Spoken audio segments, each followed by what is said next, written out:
In this lecture, I will focus on the relationship between cinema and theatre. Before moving on to the discussion, I would cite an example to help elaborate my points. I would refer to Satyajit Ray's film Nayok, because in my opinion, throughout the film, Satyajit Ray sets up a dialogue between cinema and theatre through the characters. Arindam Chaudhary is a superstar. I'm briefly telling the story before moving on to the exact sequences which I want to refer to. Arindam Chaudhary is a superstar, an actor played by Uttam Kumar. He is traveling to Delhi to receive an award. And on his way to Delhi, he meets a woman who is a journalist played by Sharmila Tagore. They are having a conversation, and Uttam Kumar starts recollecting his early days. So Sharmila asks, "Do you remember the first day of shooting? And how was your experience?" He refers to Mukundo Lahiri, played by Bireshwar Sen.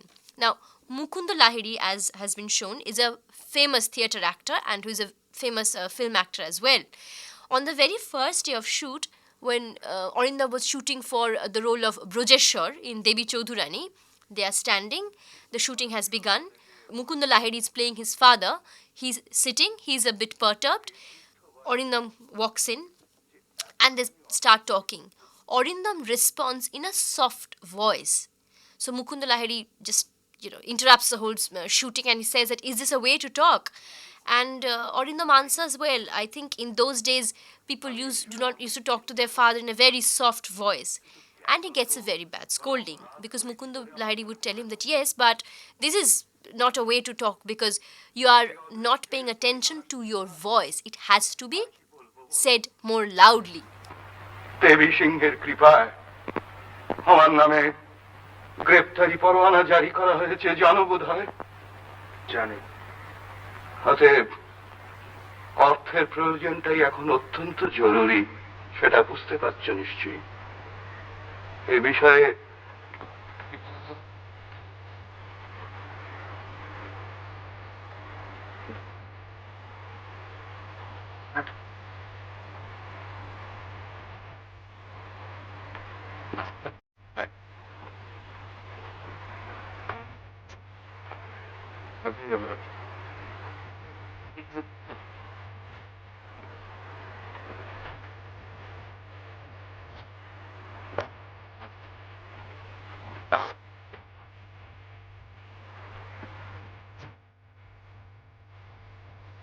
What happens when Uttam Kumar is recollecting this particular incident, he says that, "I knew he wasn't correct because his style was theatrical.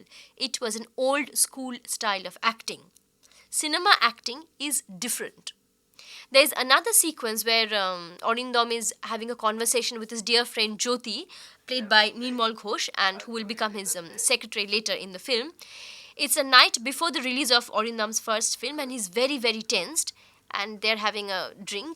There also, Arindam reiterates the same point. Arindam says that people don't realize, they are so mad about Mukunda Lahiri, they don't realize it's an old school acting. Cinema acting is all about a sense of keeping it low and not making it loud.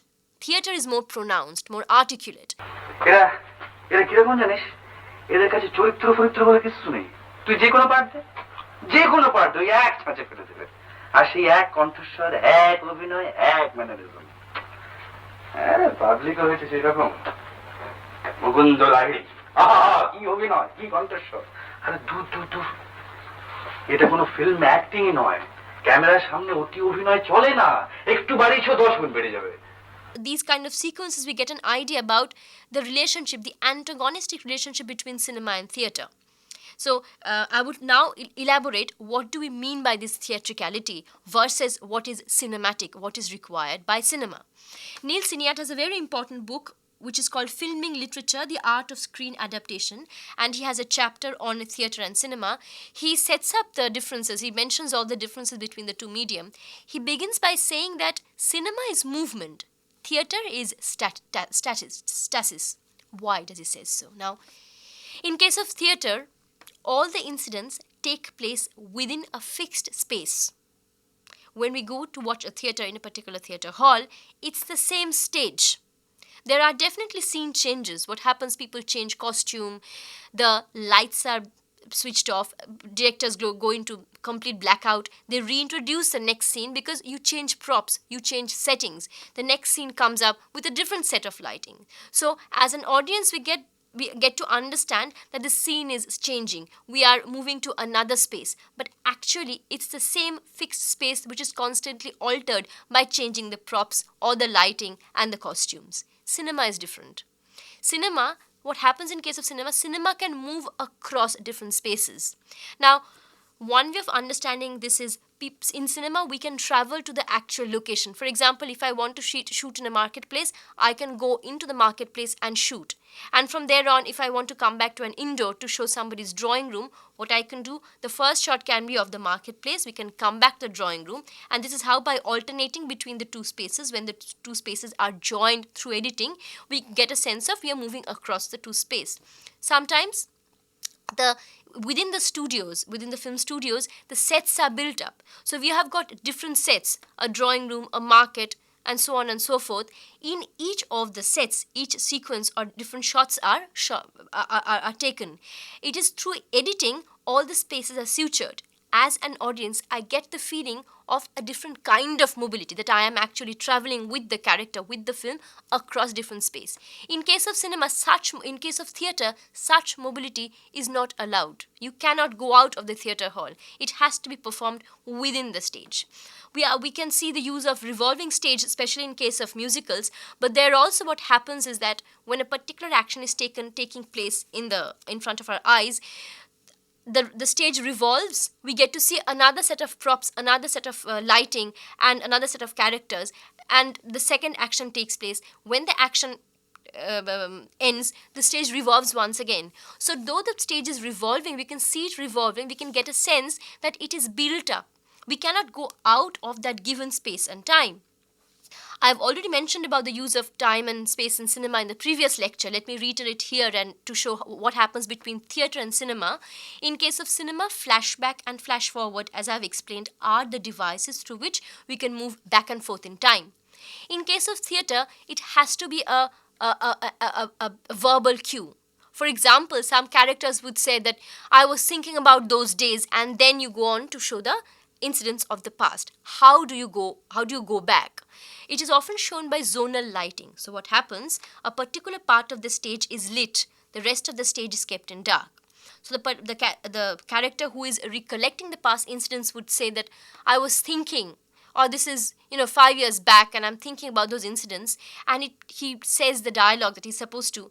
The light goes off, and the other part of the stage is lit, and another set of incident take place. This is how, through zonal lighting, by alternating between two particular zones in the stage, we get a sense that we are traveling across time. But here as well, the way we travel with space and time in cinema is different from theatre. In fact, Nielsen here makes a statement when he says that theatre is all illusion. Cinema is open air and space. Now, this is definitely debatable because cinema is also a medium which creates illusion. But we get the sense of seeing real things is precisely because of the movement of camera and the different angles which are available to us, which is not available to us in theatre. This needs elaboration. For example, the sequences like a war or a shipwreck appears more spectacular on screen. Because we can move in, we can show close-up of different characters, we can show top shots, we can take top shots or long shots to show vastness of a space or a huge crowd. Think about the war sequence in so many different films. In case of theatre, we don't have the available angles. And in this respect, one can think about the audience reception. In a theatre and also in a cinema hall, audience sit in a particular place. They don't have the luxury or the options of hopping around the space to change their position. They are seated in a particular position. However, what cinema does is, by moving close to the character, by taking a long shot or a top shot, because we get to see the particular object from various angles, we feel that we are moving, that we are much more mobile. In case of theatre, such availability is not there because you can see the entire thing all at once. Theatre cannot hide anything. The way cinema can facilitate segmentation, theatre fails to do so. In case of theatre, if you're sitting at a particular place within the hall, you get to see the stage, entire stage, all at once. And this is difficult because if I as a performer, if I want to emphasis on on a particular part of my body, say for instance a face, my acting has to be loud, has to be much more underlined and pronounced. In case of cinema, it was much more easy. We can move close to the face of a particular character and show that. In fact, Andre Bazin does refer to Chaplin's acting in his essay called Theatre and Cinema in the book What is Cinema? And he says that all those skills which Chaplin had acquired from his experience of music hall, mime, and vaudeville, cinema gave Chaplin, according to Bazin, the opportunity to perfect those skills. Why does he say so? Because he says if Chaplin wants to evoke a sense of laughter, even a sense of pity or pathos, on stage, he would have to do it a number of times. He would have to do it in a much more pronounced manner. In case of cinema, it's easy.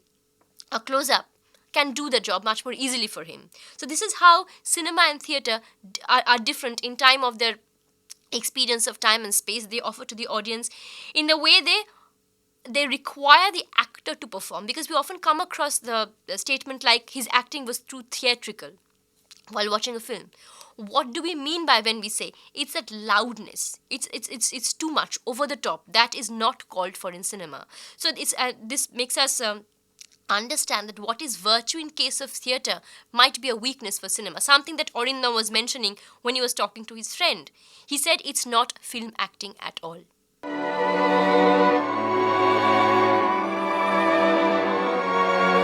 We know a lot of Shakespeare's work has been adapted for cinema. Now, there are certain debates regarding whether his work is at all adaptable or whether his work is harmed when it's transferred onto the screen.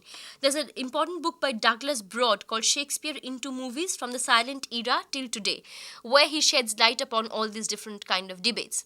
Now, a certain group of scholars and literary critics, they feel that Shakespeare's work is mainly, it's vocal. It's meant for a kind of vocal acting because of the use of metaphors, poetic metaphors and a language. And he used to write in verse, and there's a certain rhythm which Shakespeare's writings offer. So it's meant for an actor who is trained in a vocal acting. And theatre, in the opinion of these critics and scholars, theatre is the actual space where you can exercise and display all the abilities, because in case of a theatre, you speak loudly to the audience. Other groups feel that no, it's limiting Shakespeare's work if we just think about the language and the poetic metaphors, because considering the entire structure of a play, we'll see there are changes between, it's very eventful. Shakespeare constantly moves from one space to the other, from one character to the other, and it's very eventful. Cinema actually is more appropriate because, as I have been mentioning, cinema offers editing. Cinema offers someone to travel between time. And through editing, you can also heighten the sense of movement through space and time. So cinema is more suitable for Shakespearean plays. And of course, there are critics who believe that Shakespeare's relevance for cinema is unquestionable because there is something essentially human and universal about Shakespearean writing, which is why it has been adapted in so many languages, Russian, Japanese. Just apart from English, it has been adapted for so many different kinds of cinema. I would mention three different films. First, I will begin by talking about Akira Kurosawa's Throne of Blood, released in 1957. It's based on Shakespeare's play Macbeth. We have talked about deviations, we have talked about change and how and why a particular filmmaker changes something while adapting from a piece of writing. We can see here, while adapting from Shakespeare, Kurosawa adds certain elements. For example, those killing is haunting the couple, and Lady Macbeth herself was the ones to instigate Macbeth to commit all these murders, which is why even she's not spared. She constantly sees blood around her. But just by introducing a scene of miscarriage, Kurosawa changes the whole mood of the sequence and adds on to the dramatic quality. Similarly, if we look at the end of Throne of Blood, we'll see, as per the prophecy of the witches, Macbeth's end, these kind of details are not mentioned in the original text, but Kurosawa introduces them to depict the way he has envisioned the castle, he has envisioned the end, he has envisioned the entire space in which he has contextualized Macbeth. And also the fact that Kurosawa's Macbeth is a king from Middle Ages of Japan. So he brings in subtitles which are very different from the language of Shakespeare. So for the critics who have been arguing that the language is devalued once it's transferred onto the screen, this is also another point to discuss. We see the subtitles, but the way Kurosawa handles the whole film, it's minimal use of dialogue. There are minimal use of dialogues. Most of the times, it's the acting, facial and the physical acting and the gestures which are borrowed from no theatre. So even when you're not using the original text of Shakespeare, you can still do justice to the emotions that he has tried to convey. You can still not compromise at all with the dramatic quality. You can still build up a story which is equally enthralling and exciting. So this is how Kurosawa deviates from the play, from the original work, adds certain things which he thinks will do justice to the film, and yet makes a brilliant adaptation of Macbeth.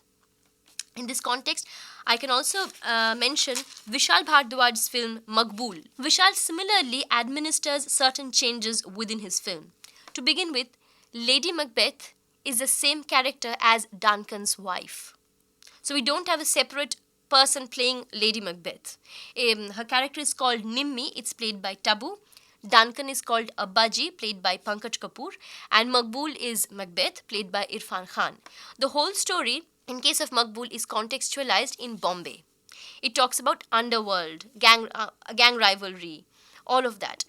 Now, I'll focus on the beginning of the film, the very opening sequence. As we know, in Shakespeare's play, we had three witches who make the prophecy of what's going to happen in Macbeth's life. The play begins by the three witches who said that next time we meet, we'll meet with Macbeth. The film starts in a slightly different manner. It begins by, then we are introduced to the three characters who are sitting inside the car. Instead of three witches, what we have are two inspector, two corrupt. And then from here, we move on to another shot where we are introduced to Banco, who is called Kaka, played by Piyush Mishra, his son Good. And after the captive, when the captive is inquired and captive comes out with certain information, very poetic, but what it does, it actually sets the mood for the entire play. It prepares the audience that it's going to be a story about bloodshed, and it's going to be a story about Bombay underworld, and how they operate.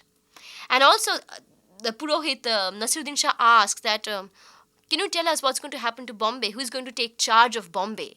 And Pandit would say, Maqbool, Mia Maqbool. There's a close-up of... In the original play, this was not how the play started. It showed us that Macbeth and Banco are coming back after defeating the Allied forces of the Norway in Ireland. And on their way, they're discussing about the weather, and they're a bit lost inside the woods. They suddenly confront three witches who make the prophecy that Macbeth is going to be the king. So in the film, though the audience are informed about the fact that Maqbool is going to be the king, Maqbool doesn't know himself.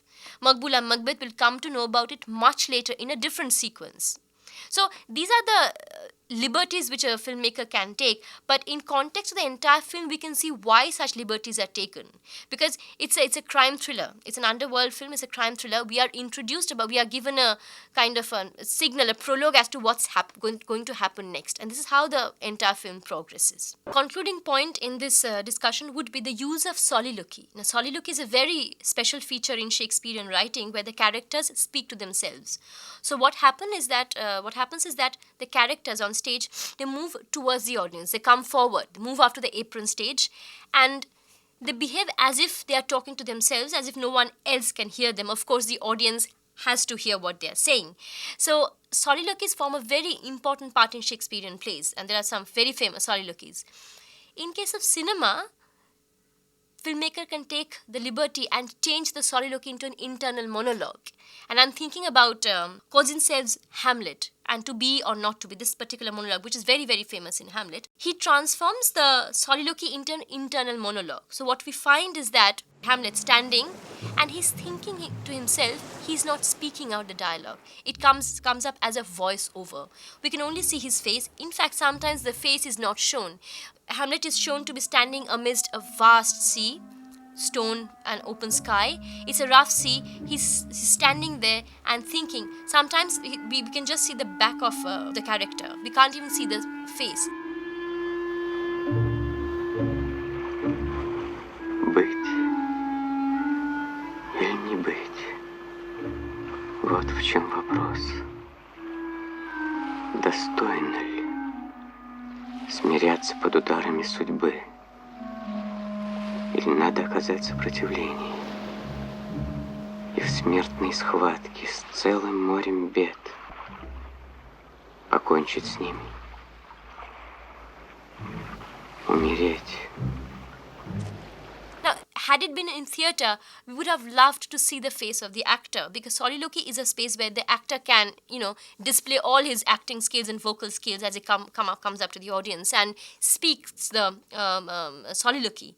But in case of this Kozintsev Hamlet, what happens, the mood of the whole scene changes, and also the way he uses silence. Though we can hear the dialogue on the soundtrack, Hamlet on screen is silent. He doesn't speak. He just moves along the shores. So we can get the sense of the internal turmoil and the fact that he's brooding, that he's in fact is hurt, he's angry, he's undecided. All these different moods are depicted in a very ingenious manner. And as he's moving, and as we can hear the gushing sound of the sea and the sounds of the birds which are flying, so this kind of treatment leaves a different kind of impact than the way the stage actors would enact the soliloquy on stage. So cinema does offer certain devices through which the elements which are specific to Shakespearean writing tend take on another form. There can be debates about whether they are good adaptations or bad, but what is important to understand in the discussion is how cinema opens out possibility of the text which we have been reading. So when we watch a film, we get a different impression of the text which we have already read, and also how the features of theatre get transformed in the cinema, which highlight the specificity of the cinematic medium. As I've been saying, in case of adaptation, the shot, the framing, the camera, the close-up, these are the way through which a film speaks. So even when Shakespearean texts are transferred onto the screen, we see a kind of foregrounding of these techniques of cinema. So as I've been discussing, that even when Shakespearean plays are adapted for screen, so certain features present in the writings that changed are altered to suit the specificity of the cinematic medium. And with this, we come to the end of this particular lecture. In the following lecture, we'll focus on the relationship of cinema with painting and with other sources.